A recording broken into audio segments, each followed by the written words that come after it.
జరిగే నోటిఫికేషన్లలో యూనివర్సిటీని క్రైటీరియా తీసుకోండి కానీ మీరు డిపార్ట్మెంట్లను క్రైటీరియా తీసుకోవడం వల్ల అటు అసిస్టెంట్ ప్రొఫెసర్లో కానీ ఇటు పిహెచ్డీలలో కానీ ఇగో ఈ విధంగా అన్యాయం జరిగేటువంటి పరిస్థితి ఉంటుందని చెప్పేసి అని మేము ప్రభుత్వాన్ని గుర్తు చేస్తా ఉన్నాం. ముఖ్యంగా దీనివల్ల ఏమైతుందంటే ఈ రోస్టర్లో చూడండి ఎస్సీకి సంబంధించినటువంటి గ్రూప్ టీ వాళ్ళకి సంబంధించిన వాళ్ళు ఎవరు కూడా లేరు.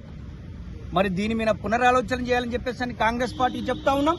మీరు ఈ రోస్టర్ పాయింట్ను మార్చకపోతే భవిష్యత్తులో జరిగేటువంటి రాజకీయ పరిణామాలే కానీ స్థానిక ఎన్నికలు కావచ్చు ఇంకా జరిగేటువంటి ఎన్నికలలో కాంగ్రెస్ పార్టీలో ఉన్నటువంటి ఎమ్మెల్యేలకు కానీ మంత్రులకు కానీ మేము డిమాండ్ చేస్తా ఉన్నాం. ఈ యొక్క రోస్టర్ పాయింట్ను సవరించకపోతే మాల సామాజిక వర్గానికి ఉమ్మడి రాష్ట్రంలో 1996లో చేసిన వర్గీకరణలో 7వ రోస్టర్ పాయింట్ ఉండే ఇప్పుడు 22వ రోస్టర్ పాయింట్ ఇచ్చారు. ఏ డిపార్ట్మెంట్ లో కైనా 4-5 ఉద్యోగాల కన్నా ఎక్కువ లేవు. వాటిని సవరించండి, మా రోస్టర్ పాయింట్ మార్చమని ఈ కాంగ్రెస్ ప్రభుత్వాన్ని డిమాండ్ చేస్తా ఉన్నాం.